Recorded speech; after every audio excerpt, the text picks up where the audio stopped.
Today we are going to start our first topic, which is biomacromolecules. और इसकी हम आज पढ़ेंगे composition and organization. बेसिकली बायोमैक्रोमोलिक्यूल्स का मतलब होता है लार्ज मॉलिक्यूल्स जो कि इसेंशियल होते हैं आपकी लाइफ के लिए। और इसमें हमारे पास बहुत सारे स्मॉलर यूनिट्स को कंबाइन किया जाता है जिसको हम मोनोमर्स कहते हैं। मतलब मोनोमर्स मिलके हमारे पास एक लार्ज सब यूनिट बनाते हैं जिसको हम बायोमैक्रोमोलिक्यूल्स कहते हैं। बायोमैक्रोमोलिक्यूल्स में यहाँ पे आप देख सकते हैं हम बहुत सारे बायोमैक्रोमोलिक्यूल्स पढ़ेंगे जिसमें हमारे पास फोर मोस्ट इंपॉर्टेंट बायोमैक्रोमोलिक्यूल्स हैं, like the nucleic acids, lipids, carbohydrates, and the proteins. That is the most important biomacromolecules.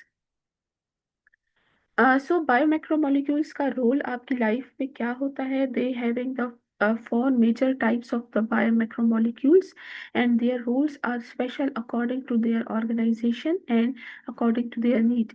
ठीक है, तो उनके मुताबिक इनकी जो है इम्पोर्टेंस है और इनके फंक्शंस को हम डिस्क्राइब करेंगे। So these are the four most important biomacromolecules जिसमें हमारे पास आते हैं carbohydrates, proteins, nucleic acids and lipids. So these four are the most important biomacromolecules which are we will discuss on the basis of their function, composition and structure. First we are going to discuss the biomacromolecule which is the carbohydrates. अच्छा, यहाँ पे आप देख सकते हैं कि carbohydrates की compositions या उसके स्ट्रक्चर की तरफ अगर हम गौर करें तो they having the carbon atom, hydrogen atom and the oxygen atom. It's mean they having the three most important compositions of the carbohydrates. So on the basis of composition, the carbohydrates are having containing the three most important elements, जिसमें हमारे पास आते हैं carbon, oxygen and the hydrogen atoms. So, on the basis of the monomers, the carbohydrates are also known as the monosaccharides. अब यहाँ पे mono का मतलब होता है one, saccharides mean the chain of the glucose. जब हमारे पास एक चेन ऑफ ग्लूकोज होती है तो उसको हम मोनोसैकराइड्स कहते हैं. इसकी एग्जांपल में हमारे पास आते हैं ग्लूकोज एंड द फ्रक्टोज. यहाँ पे आप देख सकते हैं कि fructose that is the element of three, carbon, hydrogen, oxygen. This is the fructose. And this one is the glucose, again the carbon, hydrogen and the oxygen. So these two are the monosaccharides. So इसका मतलब जो इसका basic सब unit है carbohydrate का उसको हम monomers कहेंगे. और it's mean that fructose and glucose is the monomer of the carbohydrate. We called it's as the monosaccharides. अच्छा, कार्बोहाइड्रेट्स की ऑर्गेनाइजेशंस की अगर हम बात करें तो ऑर्गेनाइजेशंस में आते हैं जब मोनोसैकराइड्स आपस में मिल जाते हैं सो दे मेक द पॉलीसैकराइड्स. अब पॉलीसैकराइड्स में एग्जांपल्स हमारे पास आती हैं starch, cellulose and the glycogen. अच्छा, ये तीनों जो एलिमेंट्स हैं ये किस तरह बनते हैं? ये बनते हैं जब हम लिंक करते हैं मोनोसैकराइड्स को with the help of some bonds.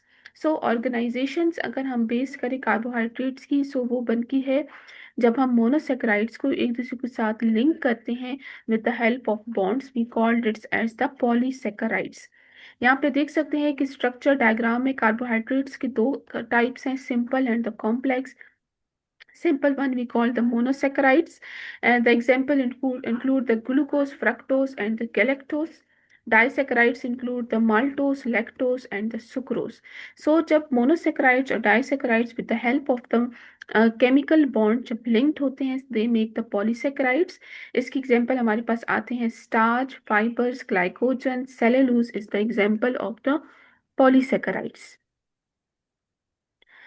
So this is the general differentiations between the monosaccharides and the polysaccharides. यहाँ पे देख सकते हैं कि monosaccharides में हमारे पास आ रहे हैं glucose, galactose, and disaccharides and polysaccharides include the long chain of the carbohydrates.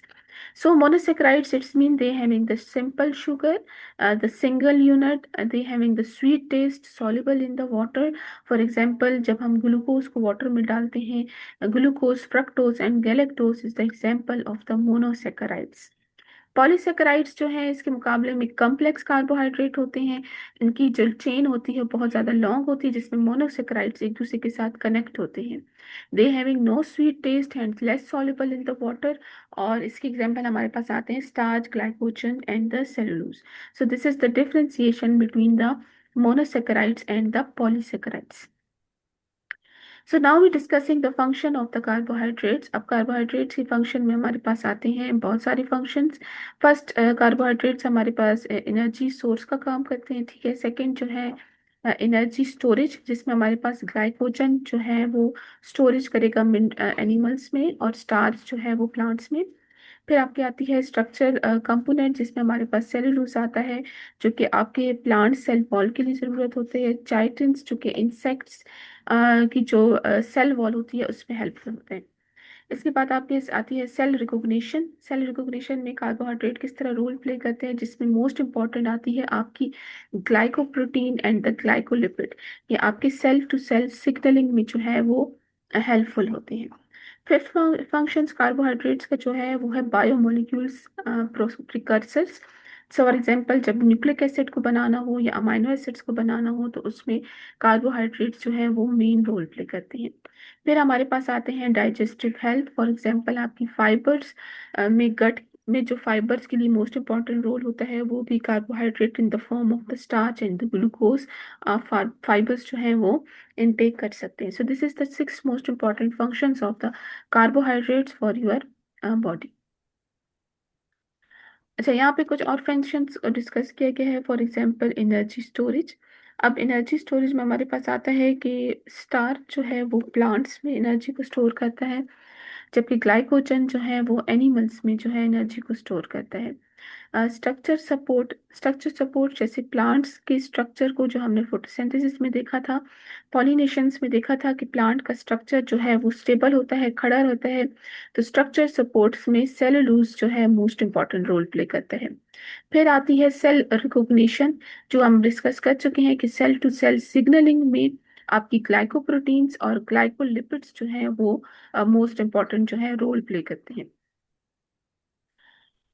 Again this again functions revise की कौन कौन से फंक्शन है और किस तरह से जो है कार्बोहाइड्रेट्स आपकी बॉडी में आपकी डेली लाइफ में जो हेल्पफुल है और मेन फंक्शन जो है वो रोल प्ले करते हैं।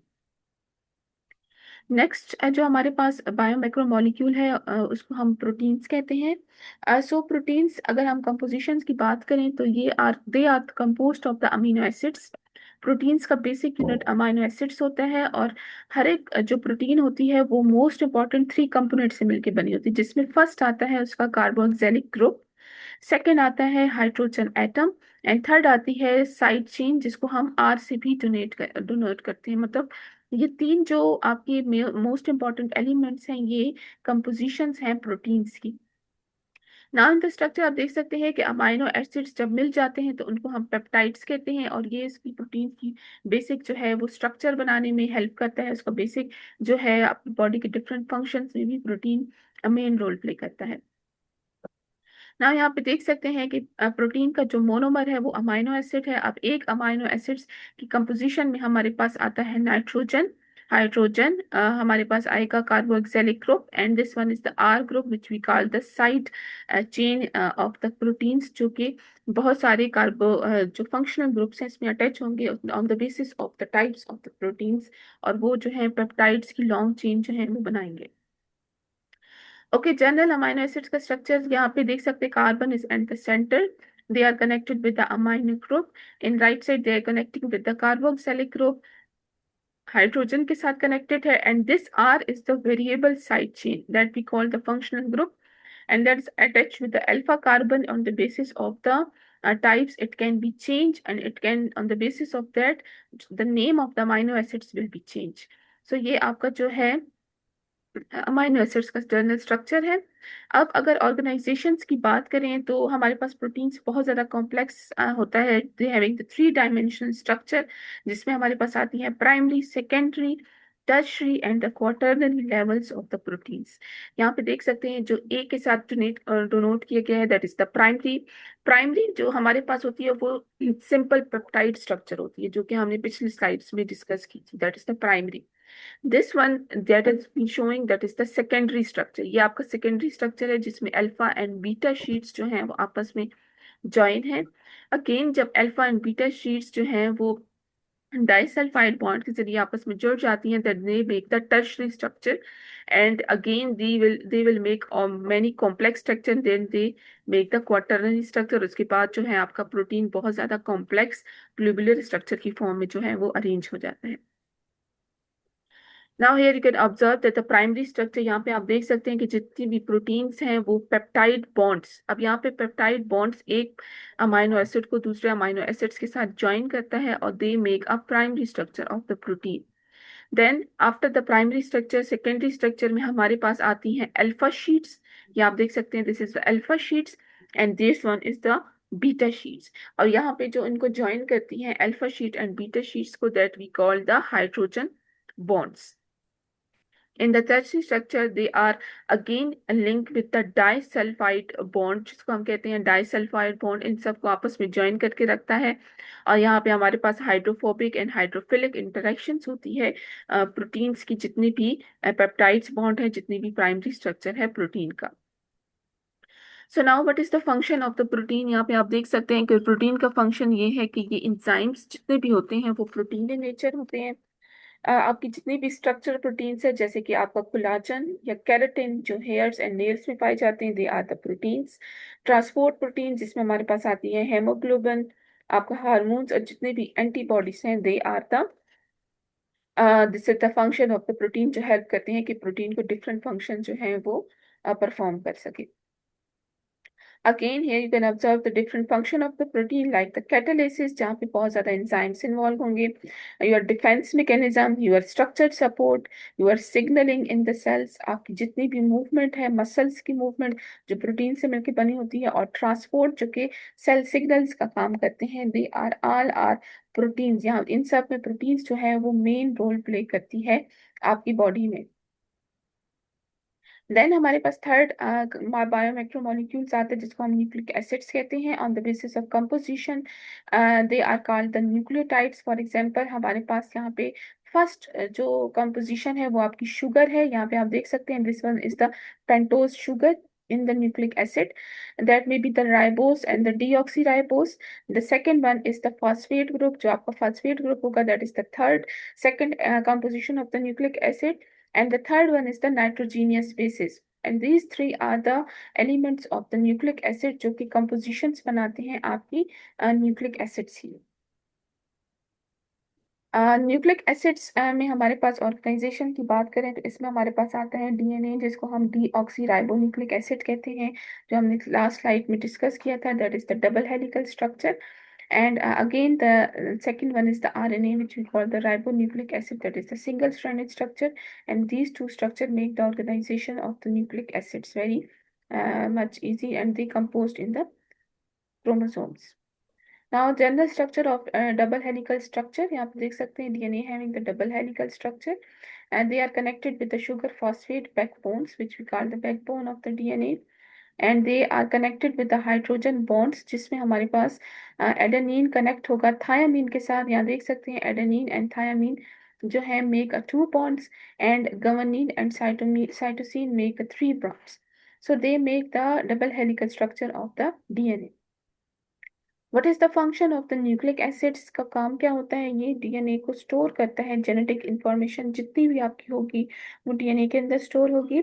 जबकि आरएनए का काम क्या होता है कि वो आपकी जीन को एक्सप्रेस कराता है और प्रोटीन की सिंथेसिस करता है, मतलब all the expression of the genes is responsible by the RNA. RNA आपकी जीन्स की एक्सप्रेशन भी करवाएगा और प्रोटीन की सिंथेसिस में भी हेल्प करेगा। Here you can see that what is the function of the DNA. For example, आपके पास एक double helical structure है, so double helical structure having containing if there is any problem, so DNA repair mechanism is already present in the double helical structure, जो कि इन damage को जो है prepare कर देगा। सबसे पहले आपके पास आएगा सेंट्रल डॉग्मा, जिसमें आपके पास जो है transcription, that is the first step in the protein synthesis in the nucleic acids. For example आपका जितने भी mRNA है, जो भी आपका मैसेंजर आरएनए है, that will convert from DNA into the RNA. After that the second step is the translation, जहाँ पे आपकी जितनी भी प्रोटीन जो है वो सिंथेसाइज होती है, उसकी जो है उसमें प्रोटीन्स में हम पढ़ चुके हैं कि प्रोटीन्स में हमारे पास अमाइनो एसिड्स होते हैं, हर एक में फंक्शनल ग्रुप होता है। So on the basis of their functional group they are made. And the third step आपकी जो है दोबारा से प्रोटीन सिंथेसिस की चेंजेस होंगी इनसाइड द बॉडी, जिसमें आपकी प्रोटीन जो है वो may be change by splicing और एनी पॉली ए टेल, जिसमें कैपिंग भी हो सकती है और आपकी प्रोटीन चेंज हो जाएगी। और देन हेरिडिटी इनहेरिटेंस, आगे जो है आपकी प्रोटीन ट्रांसफर होगी from one generation to another generation, जिसमें हेरिडिटी आपकी ट्रांसफर होगी। तो this is the general sketch of the central dogma of the protein synthesis in the body. Now the last biomacromolecule which we call the lipids. Basically lipids हमारे पास जो है वो carbon, hydrogen and the oxygen, three most important element से मिलके बने होते हैं। But the higher proportion यहाँ पे अगर अगर हम देखें तो कार्बन एंड हाइड्रोजन जो है सबसे ज्यादा लिपिड्स में पाए जाते हैं, मतलब these two elements are mostly present in the lipids, that's why their composition is very much high and they making the fat very जो है डेंजरस भी बना सकते हैं due to their composition. Lipids का जो बेसिक यूनिट है which we call the monomer, that is the fatty acid, and the second unit is the glycerol. आप देख सकते हैं कि जो आपकी सेल मेम्ब्रेन है that are makeup of the lipids, और लिपिड्स जो है वो लिपिड बायलेयर से मिलके आपकी जो है वो स्किन की सेल मेम्ब्रेन बनी होती है, जिसमें फास्फोलिपिड्स, जो आपका लिपिड है वो फास्फेट के साथ अटैच होके आपका हेड टू टेल की फॉर्म में जो है वो सेल मेम्ब्रेन की सिंथेसिस हो जाती है। सो अगर हम ऑर्गेनाइजेशन की बात करें तो lipids are generally hydrophobic, hydrophobic mean they are water hating, and there are diverse range of the structure, जिसमें हमारे पास बहुत सारे इसके स्ट्रक्चर आते हैं जैसे triglycerides, second one is the phospholipids, steroids and the waxes are the four important structures हैं जो कि लिपिड्स को डिफाइन करते हैं, कि लिपिड्स जो हैं इन स्ट्रक्चर्स को डिजाइन करते हैं, इन स्ट्रक्चर को फॉर्म करता है इन योर बॉडी। लिपिड्स का काम क्या है, यहाँ पे आप देख सकते हैं एनर्जी स्टोरेज। सबसे पहले आपकी बॉडी में जिस तरह प्रोटीन एनर्जी स्टोरेज करेगी, लिपिड्स एनर्जी को स्टोर करेगा। सेकंड, इंसुलेशन, क्योंकि आपकी सेल मेम्ब्रेन जो है वो लिपिड हाइड्रोफोबिक हाइड्रोफिलिक लेयर से मिलकर बनी होती है, तो सेंसेशंस जो आती हैं वो लिपिड्स के जरिए ही आपकी बॉडी में इलेक्ट्रिकल करंट जो है वो जनरेट होती है।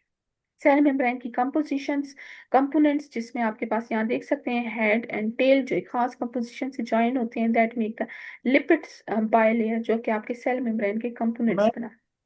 और इसके अलावा सिग्नलिंग मॉलिक्यूल्स जिसमें आपके हार्मोन्स हैं वो भी जो हैं वो लिपिड्स से मिलके बने होते हैं, दैट इज द फंक्शंस। अच्छा, लिपिड्स का फंक्शन हमारे पास यहाँ पे देख सकते हैं। फर्स्ट, आपकी सेल मेम्ब्रेन को बनाना, ठीक है, सेल मेम्ब्रेन स्ट्रक्चर कंपोनेंट है, उसमें लिपिड मोस्ट इंपॉर्टेंट रोल करते हैं। एनर्जी स्टोरेज में ट्राइग्लाइकोलिपिड्स मोस्ट इंपॉर्टेंट रोल प्ले करते हैं। इंसुलेशन, जो मैं आपकी बात कर रही थी कि जिसमें माइलिन शीट्स होती हैं, वो आपके सेल मेम्ब्रेन में इंसुलेशन का काम करती है। इंसुलेशन आपकी साइटोस्केलेटन की फॉर्मेशन में हेल्प करती है। प्रोटेक्शन, आपके सेल को प्रोटेक्ट करना, अगर अगर हम बात करें कि अगर कोई भी जर्म आ गया तो प्रोटेक्शन में भी वैक्सीस प्लांट्स में मोस्ट इंपॉर्टेंट रोल प्ले करते हैं, जो कि लिपिड्स से मिलकर बने होते हैं। और इसके अलावा आपके हार्मोन्स जो सिग्नलिंग मॉलिक्यूल्स हैं, जैसे कि विटामिन डी के लिए प्रिकर्सर है लिपिड्स, तो उसमें जो है वो ये सब मोस्ट इंपॉर्टेंट रोल प्ले करती हैं लिपिड्स फॉर्मेशन में। ओके, फॉर एग्जाम्पल अब ये बायोमैक्रोमोलिक्यूल्स क्यों इंपॉर्टेंट है, क्या इनका रोल है। They are specific sequence of the amino acids, क्योंकि ये अमाइनो एसिड्स की स्पेसिफिक सीक्वेंस होती हैं और ये आपको डिटरमाइन करती हैं थ्री डायमेंशनल स्ट्रक्चर्स को, मतलब आपके थ्री डी स्ट्रक्चर्स को जो है वो डिफाइन करते हैं। अच्छा, जो आपके पास लिपिड्स हैं ये आपकी जेनेटिक इंफॉर्मेशन को भी इनकोड करती है। इसमें आपके पास फैटी एसिड्स, ग्लाइसरोल्स और आपकी जितनी भी सेल मेम्ब्रेन की प्रॉपर्टीज हैं वो लिपिड से मिलके बनी होती है। So lipid most important role play करता है आपकी जो है organisations. Yes, they have any one questions, अगर किसी का क्वेश्चन है तो पूछे।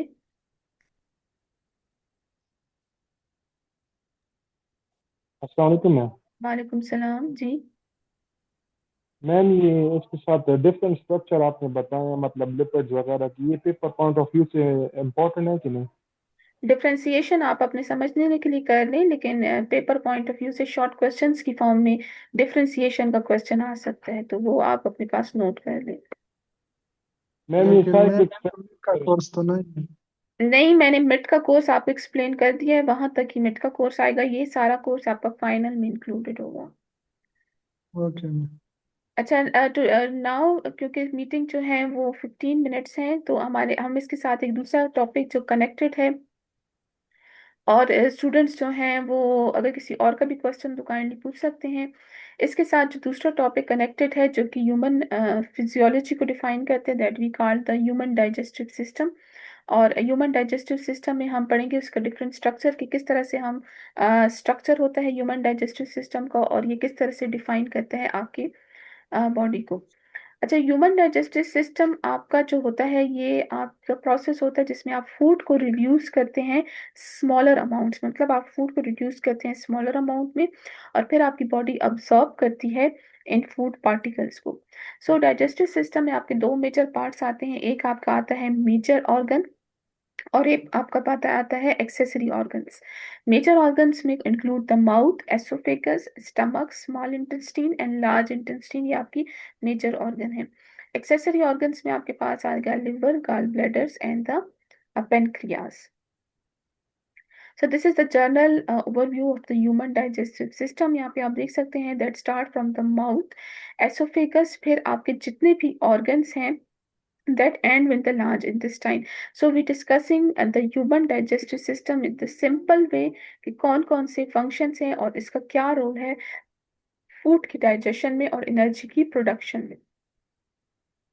अच्छा, मेजर ऑर्गन्स की अगर हम बात करें तो मेजर ऑर्गन में सबसे पहले आता है mouth. The pH of the mouth is always 7। That is the first part in the digestive system जहाँ पे फूड की एंट्रेंस होती है। अगर हम फूड के इसमें डाइजेस्टिव सिस्टम की स्ट्रक्चर की बात करें तो first one is the teeth. Teeth का काम कट करना, टीयर करना, आपकी फूड को ग्राइंड करना, क्रश करना। फिर उसमें आता है सेलेवरी ग्लैंड्स जो कि आपके माउथ के अंदर प्रेजेंट होते हैं। ये क्या करते हैं, ये प्रोड्यूस करते हैं और सिक्रीट करते हैं saliva into the oral cavity, मतलब फूड की ग्राइंडिंग के लिए कुछ सैलिवा सिक्रीट होते हैं, and that is by the salivary glands. Now we discussing the saliva. अब सेलिवा में क्या होता है, इसका फंक्शन क्या होता है। जब फूड पार्टिकल माउथ में इंटर होता है, it basically moisten the food, आपके फूड को मॉइस्टन करता है, क्योंकि इसमें most important enzyme ptyalin and the salivary amylase, these two most important enzymes are present in your salivary glands, जो कि क्या करते हैं, सैलिवा और फूड को मॉइस्चन करते हैं। और यहाँ से आपकी डाइजेशन का प्रोसेस बिगेन होता है, जिसमें आपका स्टार्च जो है वो स्मॉलर पॉलीसेकेराइड्स, जो कि हम डिस्कस कर चुके हैं कार्बोहाइड्रेट्स का जो large complex molecular polysaccharides. So starch become converted into smaller polysaccharides, जो कि आगे स्टमक में जाके फिर ये बेसिक मोनोसेक्राइड्स में कन्वर्ट हो जाएगा। So the basic first digestion start in your mouth. और इसका काम क्या है, सबसे पहले ये आपकी करती है मैकेनिकल डाइजेशन, और क्या करता है कि आपका जो फूड है उसकी सरफेस एरिया को इंक्रीज करता है with the help of chemical digestion. So ये जो है आपका हेल्प करता है, जो कि माउथ आपका मेजर ऑर्गन है in your digestive system. Here you can observe that this is the teeth containing a saliva. Saliva में हमने पढ़ लिया था टाइलिन, और हमारे पास सेलेवरी ग्लैंड्स थे जो कि क्या कर रहे थे कि फूड को मॉइस्चन करते हैं और आपकी बॉडी के ब्रेक डाउन करते हैं फूड की into the polysaccharides. Second one is the oesophagus. अब एसोफेगस की लोकेशंस पे आप देख सकते हैं, this is the tube connecting the mouth to the stomach. एक ट्यूब है जो माउथ को स्टमक के साथ कनेक्ट करती है, और ये आपकी थोरेसिक कैविटी जो कि आपकी सांस की नाली होती है उसके रनिंग उसके साथ ही बिल्कुल जो है वो प्रेजेंट होती है। अच्छा, लोकेशन इसके क्या है, आपकी विंड पाइप जिसको हम ट्रिकिया कहते हैं उसके साथ बिल्कुल बिहाइंड ये जो है एसोफेगस की ट्यूब प्रेजेंट होगी। अच्छा, ट्रिकिया में एक मोस्ट इम्पॉर्टेंट जो है वो लेड प्रेजेंट होता है जिसको हम एपिग्लॉटिस कहते हैं। एपिग्लॉटिस क्या कहते हैं कि आपका फूड जो है वो विंड पाइप में इंटर ना हो सके, तो एपिग्लॉटिस हमेशा क्लोज होता है जब आपका फूड जो है वो गोइंग टूवर्ड द एसोफेगस। अच्छा, moving the food to the oesophagus, आप फूड जो है वो मूव करेगा जब आप स्वॉल्विंग करेंगे। स्वॉल्विंग के प्रोसेस के दौरान फूड जो है वो एसोफेगस से मूव करना स्टार्ट कर देगा। Here you can observe that this one is the epiglottis जो कि सांस की नाली को बिल्कुल क्लोज करती है। This one is the vent pipe trachea। तो यहाँ पे एपिग्लॉटस बिल्कुल क्लोज हो जाएगा जब यहाँ पे एसोफेगस का process, this one is the oesophagus lining, जब आपकी फूड पाइप जो है फूड यहाँ से ट्रेवल करना स्टार्ट हो जाएंगे। Now here you observe that how the food travel down the esophagus आपकी एक involuntary rhythmic reaction की वजह से होते हैं, जिसको हम wave like reaction कहते हैं, एंड इसको हम पेरिस्टाल्सिस का नाम देते हैं. For example this one is the digestive tract. यहाँ पे आप देख सकते हैं bolus and chyme. This is your food particle that is move from, and here the relaxation of waves will be created. जैसे जैसे फूड मूव करेगा आपकी वेव्स, मसल्स कंट्रैक्ट होंगे, रिलैक्स होंगे, और फूड एसोफेगस से मूव करेगा. अब इसका काम क्या है फूड ट्रेवलिंग का? Now the oesophagus secrete some lubricating elements जो कि फूड को सपोर्ट करते हैं उनकी मूवमेंट्स में. नाउ द मोस्ट इम्पॉर्टेंट है there known as the oesophagus sphincter, जो कि बिल्कुल स्टमक के स्टार्ट में होते हैं. Here you can observe this one is the ring in the start in the oesophagus sphincter. Here the bolus reach the oesophagus. अब यहाँ पे क्या होगा कि ये एक एसोफेगस स्फिंक्टर से पास्ट होगा, और जिसको हम कार्डिक स्फिंक्टर का नाम भी देते हैं. ये इसका काम क्या है, जो यहाँ पे आप स्ट्रक्चर में देख सकते हैं, ये प्रिवेंट करता है स्टमक को बैक टू वर्ल्ड, मतलब पीछे की तरफ जाने से फूड को प्रिवेंट करता है. So that's why it has been present in the sphincter form में प्रेजेंट होता है, ताकि ये बिल्कुल क्लोज कर ले फूड जब स्टमक में इंटर हो जाए. Here you can observe that this is the esophageal sphincter. जैसे ही फूड अंदर आ जाता है, that will become closed, so the food cannot be back toward the esophagus के पास दोबारा वापस ना आ जाए. So this is the general diagram of the esophageal sphincter. Now we're discussing the stomach. Stomach, as you know, that have the J-shaped muscular sac. और stomach के अंदर जितनी भी लाइनिंग होती हैं उसको हम रग्स का नाम देते हैं. ये आपकी सरफेस एरिया जो स्टमक है उसको इंक्रीज करते हैं according to your food. Stomach क्या करता है, आपके मैकेनिकल डाइजेशन का काम करता है. जैसे ही पॉलिस की चर्निंग स्टार्ट होती है तो ये कुछ गैस्ट्रिक जूसेस सिक्रीट करता है, ठीक है, स्टमक में. अब गैस्ट्रिक जूसेस कौन से होते हैं? द गैस्ट्रिक जूसेस में be the HCl, salt, enzymes, water and the mucus is the gastric juices in your stomach. HCl क्या करेगा, आपके फूड की ब्रेक डाउन करेगा, और जितने बैक्टीरिया होंगे स्टमक के अंदर उनको जो है वो किल कर देगा. अब यहाँ पे जो प्रोसेस फूड का प्रोसेस होगा, अब यहाँ पे जो फूड बन जाएगा, इस केस में हम बॉलस को चाइम का नाम देंगे. आपको समझ आ सकती है कि काइम और chyme is the food particle जो कि after the stomach gastric juice digestion के बाद जो प्रोसेस में जो फूड पार्टिकल बनता है उसको हम काइम या चाइम का नाम देंगे. आफ्टर दैट यहाँ पे आप देख सकते हैं there is the gastric juices attack in the food, जो कि जो है आपके स्टमक में उनकी डाइजेशन हो रही है, और यहाँ पे चाइम की प्रोडक्शन हो रही है, जो कि आगे जाके फिर स्मॉल इंटेस्टाइन के साथ जो है वो कनेक्ट हो रहा है. अच्छा, इन एंजाइम्स का काम क्या है? ये आपकी एक एसिडिक इन्वायरमेंट क्रिएट करते हैं. फॉर एग्जांपल HCl सिक्रीशन क्या करता है, जितने भी माइक्रोब्स हैं उनको किल कर देगा. आपका पीएच हमेशा ये 2 रखेगा ताकि एसिडिक में जितने भी माइक्रोब्स हैं वो किल हो जाएं. इसके अलावा आपकी म्यूकस जो कि स्टमक की लाइनिंग है, वो क्या करते हैं, स्टमक को प्रिवेंट करते हैं डाइजेशन इटसेल्फ, ताकि वो खुद डाइजेस्ट ना हो सके. सेकेंड जो मोस्ट इम्पॉर्टेंट है, पेप्सिन सिक्रीशन. पेप्सिन सिक्रीशन क्या होती है? ये ब्रेक डाउन करती है प्रोटीन्स को, जो कि हम अमाइनो एसिड्स की बात कर चुके हैं.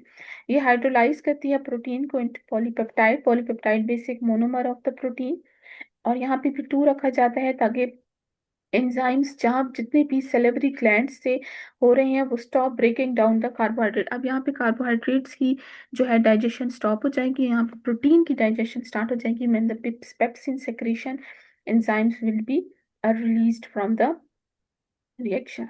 यहाँ पे आप देख सकते हैं दिस इज द, ये समझने के लिए जस्ट डायग्राम है जो किस तरह से आपकी HCl की सिक्रीशन और किस तरह से पेप्सिनोजेन सिक्रीशन जो है वो हेल्प करती है ताकि डाइजेशन हो सके in the stomach. This diagram will not come in your exam, but ये सिर्फ समझने के लिए है कि किस तरह से कौन से एंजाइम सिक्रीट होके आपके स्टमक में जो है वो डाइजेशन का प्रोसेस कर रहे हैं. नाउ द थर्ड जो लास्ट है जिस we call the pyloric sphincter. यहाँ पे आप देख सकते हैं this one is the pyloric sphincter. अब यहाँ पे चाइम जो बन गया था after the food digestion, it come toward the pyloric stomach pyloric sphincter and go toward the small intestine which is the duodenum.